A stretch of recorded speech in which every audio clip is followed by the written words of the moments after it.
those things that you do need to work on those aspects and understand how detoxing affects all three of those areas. So that's kind of what we're going to talk about today. The emotional is huge, and in fact, this thing likes me. It's, to be honest with you, we all talk about the toxins and the acids and the things that we take in on a daily basis, but the emotional is actually, I think, a bigger aspect even than that. So that's what we kind of want to talk about tonight. All right, so thank you for being our volunteers. We'll give the cubes back unless you like to be there. You mind? No, I don't care. Okay, well, the first big O that we're going to talk about is ourselves. The emotional aspects, obviously the emotional body, like we've just already been talking about. But overcoming those fears is, like a big part of the detoxification. Some people say that there's really two base emotions, fear and love. People dice it and slice it all different kinds of ways. But the idea is that when you really try to reduce things down or distill it down, fear is an underlying component to so many of the emotions that drive us. It's all about all of the anxieties in their many forms and fashions, have an underpinning of fear, insecurity. So think about your own fears, just as we're talking about this. And some of you may be practitioners and understand what it's like already to be working with clients who come up with emotional things. But as a practitioner, you're going to be dealing both with your own emotions and those of your clients, and being able to hold space for the healing and the detoxification to occur is part of what we're moving into as a certified detoxification specialist. So what would you say about fear, like overcoming fears? Well, the first thing you have to recognize is, what is the acronym for fear? False evidence False appearing real. Evidence appearing real. That's what it is. What did you say? False evidence appearing real. You have to acknowledge that fear, because until you acknowledge that fear, it's hard to fight something that you are in denial of. It's hard to fight something that you don't actually recognize. And fear comes in all shapes and sizes. Fear of, am I going to have the right answers? Fear, am I going to know the right answers to give? I remember the fear I had when I first started down this journey, and that was I was not completely an all raw diet. And the fear of guiding somebody and recommending to somebody something that I hadn't yet truly walked through. So you have to understand those fears can come in many shapes and sizes. I'm not smart enough, I'm not good enough, I'm not knowledgeable enough. Those are all things that you have to recognize. And you have to recognize that this journey begins where you are right now today. Facing those fears, and I truly like to, what some people would call, meditate on them, or to be honest with you, I take mine to God. How do I deal with this? How do I overcome this? How do I, but at the end of the day, if you've not acknowledged it, if you've not faced it, that fear can be bigger sometimes than what we know what to do with. I recommend a lot of times for people to journal, because in journaling you're actually writing out, and that's part of a release. Getting together with somebody that you know, a Facebook page is amazing. If you find on there that you have just kind of hit it off with somebody, get with somebody that you feel like you can trust and talk these things out. Communication is huge, and talking them out, and just getting with somebody and saying, I go all day on fruits. When I get home at night, man, that's my trouble. That's my problem. That's when I grab that piece of bread, or I make that soup, or whatever. Just having someone that you can talk to about those fears. I had somebody call me the other day, and this, and I'm afraid that I don't know how to answer them and stuff, and just having someone that you can talk to about that. Even in the clinic, we try as much as possible to be there for you guys and to build you up and to be there for answers for you. Calling in, emailing in, just asking. I'm running up against this question. I'm running up against this fear that I don't know this question. How do I respond? How do I answer? And acknowledging it. Just acknowledging it's going to be kind of the first step. Yeah. Oftentimes that's what I talk about, once we come into awareness, there's some kind of project, issue, problem, whatever you would call it, 50% of your arrival to the end point is, to me, the awareness. And then the other 50% is working through that process. So you advance just by becoming aware of it, like halfway there, right? So that's a good point. And Marcy's also talking about cravings. And when we get into cravings, then we're talking about something oftentimes that's got some real underlying attachments to things that we're emotionally, got a connection with. And we use those kinds of, whatever those cravings are. Sometimes it's not just for food, We have cravings to just go veg out in front of the TV for a while, or go shopping and buy ourselves something. We feel like we're, need a reward for how bad and suffering we've been feeling. So we can oftentimes have a craving, an itch or something, we could maybe call it, that we feel like we want to scratch it and get the relief, and it has an emotional component to it. So there's a whole lot that goes into cravings. I think you all know that there's an addiction quality to so many of the things that we're detoxing from. And as Robert will say, and all of us that have been doing this, it's like the detoxification is going to expose your weaknesses, and they will expose your addictions and your attachments. And so these all are in the conversation of how we negotiate emotions.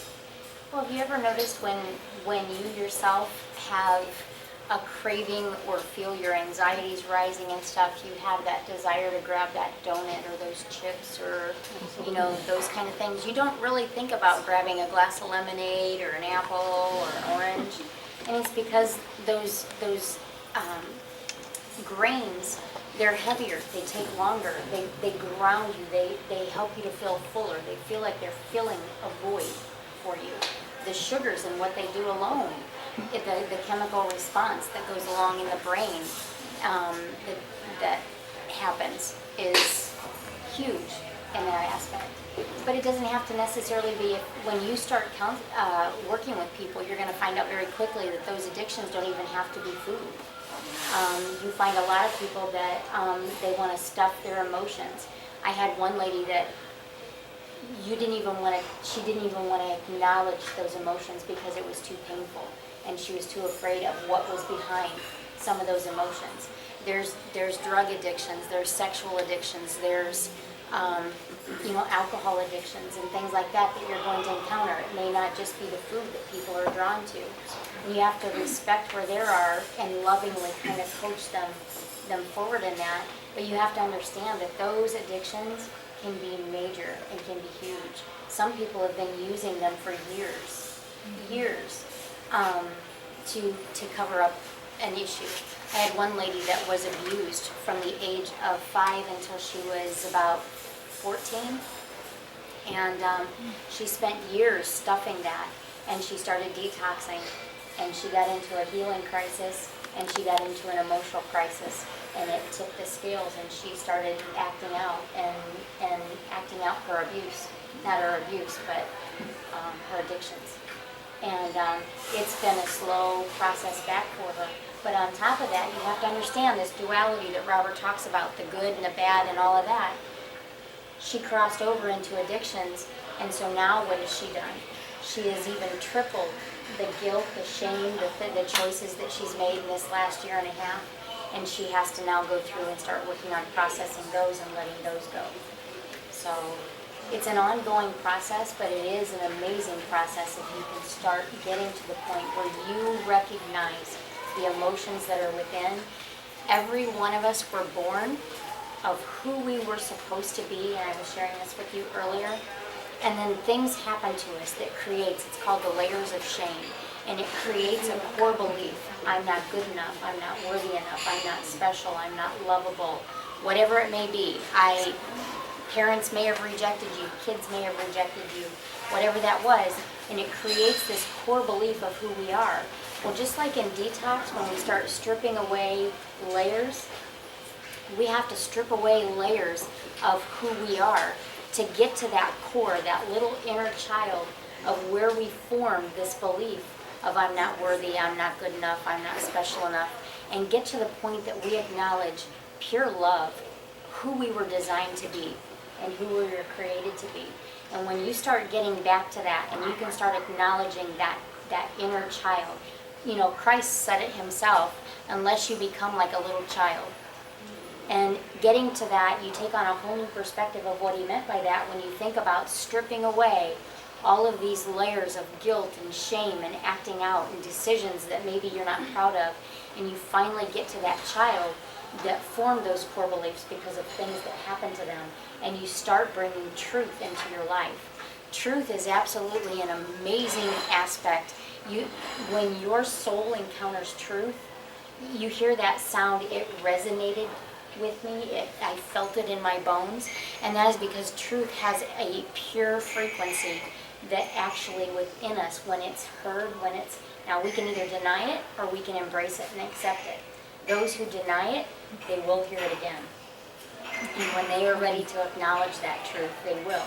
But those who find that truth and are open enough to embrace it, it really does start unwrapping and uncovering a lot of beautiful things within.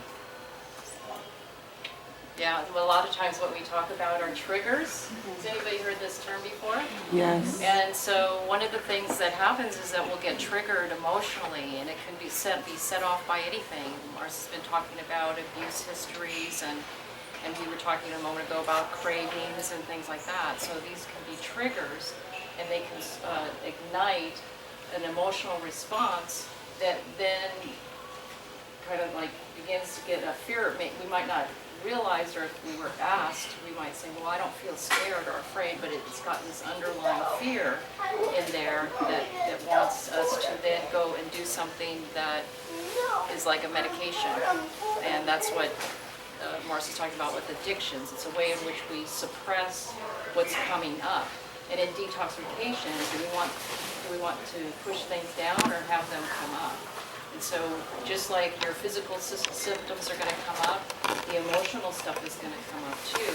And it's going to be triggered. So you can have trigger upon trigger upon trigger as well. And it can start to feel like it's overwhelming and you've got to shut it down. And the way in which we do emotional detox is not to push it down, right? We want this to come up.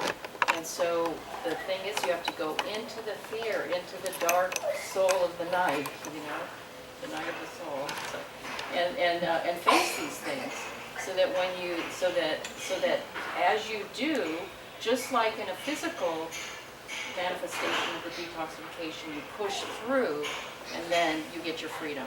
Because really, ultimately, what we're looking for is liberation, is it not? In our freedom. And so we deny ourselves, and your clients will deny themselves this opportunity to detox emotionally when they don't go and press through. But oftentimes it's really scary, another emotional part, right? Scary to go into there, especially if you're alone and you don't feel like you have support by others around you. So we like to have people understand where people's support is before we go into the deeper aspects as practitioners and we're working with clients.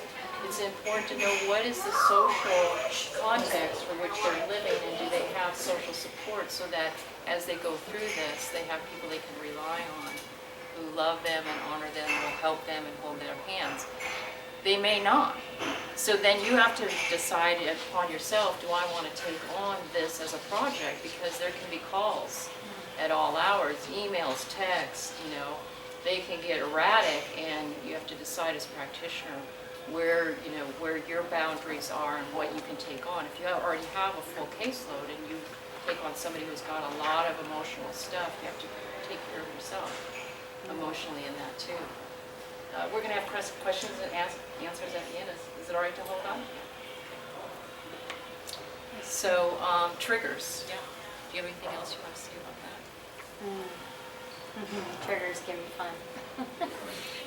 Not. Just being aware and trying to figure out what some of those triggers are. Some people aren't even aware what their triggers are. And when you find yourself in the midst of things, going back and just kind of figuring out what was that trigger, what did send me down that path, what made me grab that cookie, what made me grab that glass of beer, whatever it may be. Just finding out what those what made me cry, acknowledging what that trigger is, so that the next time that happens, you can I see you coming, you're not gonna get me this time, type of thing. And so just taking those on and acknowledging those. Yeah, and sometimes you could just blow off the handle, right? At your kids, your mate, or your best friend, and you're thinking, why am I acting this way to the person that I love the most? Your mom, your dad, whoever. Do you care if I give an example? No, please. Okay. Some of you may have heard this before, but when my kids were really little, I found myself at a place where I was just getting triggered with rage. And that scared me. I mean, I love my kids and I never want to act out that way. And so I called someone who I knew worked with things like this, and I actually sat with them.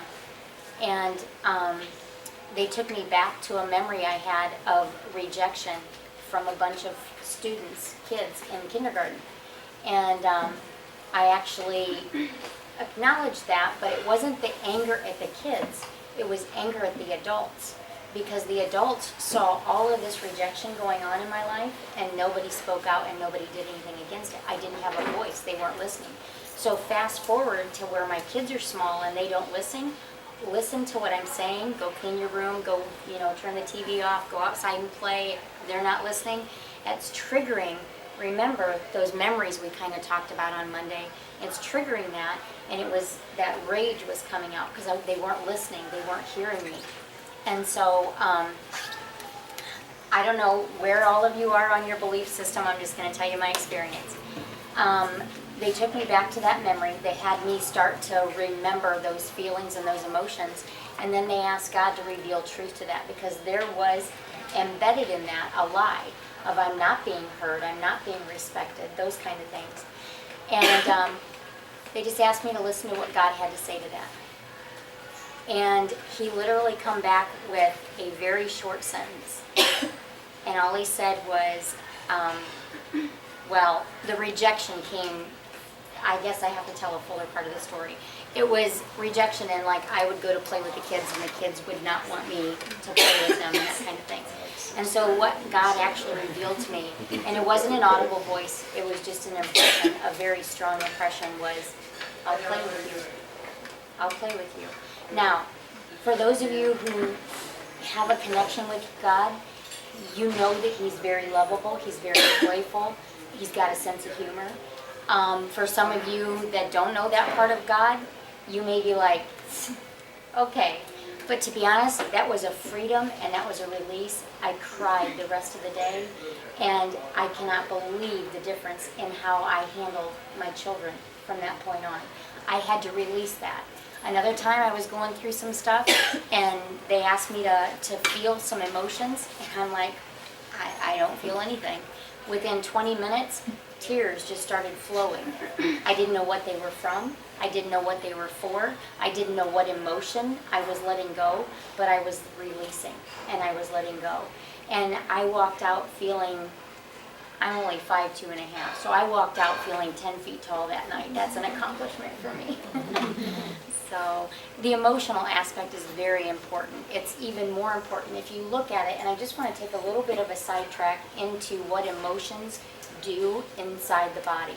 You have to understand how acidic they are and how they put stress upon the system and what they do to the adrenals. We talk about the kidneys and the adrenals are a lot. I don't know how many here are into massage therapy and stuff, but the kidneys and the adrenals are actually encompassed in their own fascia sac. That's how close together they react and how they respond to each other. You put stress on those adrenals, the chemical reactions that happen within your body, even in especially in the hypothalamus and the pituitary and the pineal gland, the emotional aspect of the brain, what that does to the body and the stress that puts on the body and the acids that those emotions, those stressful things bring into the body. It's not just the physical as far as what you take in the body. It's also the emotional and what you feel. If you're really serious about wanting to help people in a holistic way and work on this emotional body, then I would encourage, if you haven't already, to learn more about the stress response and go into some of these practices that initiate that relaxation response that works with the nervous system, between the autonomic nervous system, that works between the sympathetic and the parasympathetic side of that in that system, and learn about that for yourself, as well as be able to offer those skill sets then to your clients, because that stress, even though it's like a perceived response to a demand that you don't maybe feel like you have the capacity to handle in the moment, being able to then have the skill set in which to calm yourself down or to allow yourself to have a quick recovery if something like that does occur is it's life-giving. And so if you were to offer this to your clients as well, you're giving something that's very, very life-giving. What's it called? Which part? The stress response and the relaxation response. Okay. The stress response, of course, is going to be the ignition of that parasympathetic side of the autonomic nervous system. And the parasympathetic is more the calming and relaxing side. So being able to know how to negotiate the emotions and negotiate those two aspects of the nervous system is a skill set worth pursuing if you haven't already started to think about, like, where am I going to take this for myself and for my clients, and how you work with them. Okay, so we've been talking about negotiating emotions with detoxification, the 3 big O's, and the first one we wanted to cover was ourselves. Because we're not going to be here all night, we want to keep moving on, so we're going to start transitioning over to talking about others. There's a lot of overlap with these, but we'll just kind of like talk a little bit more about how we negotiate the emotions of others, because when others are getting triggered by the things that we're doing and they want to or actually that would be more the opposition, but when others are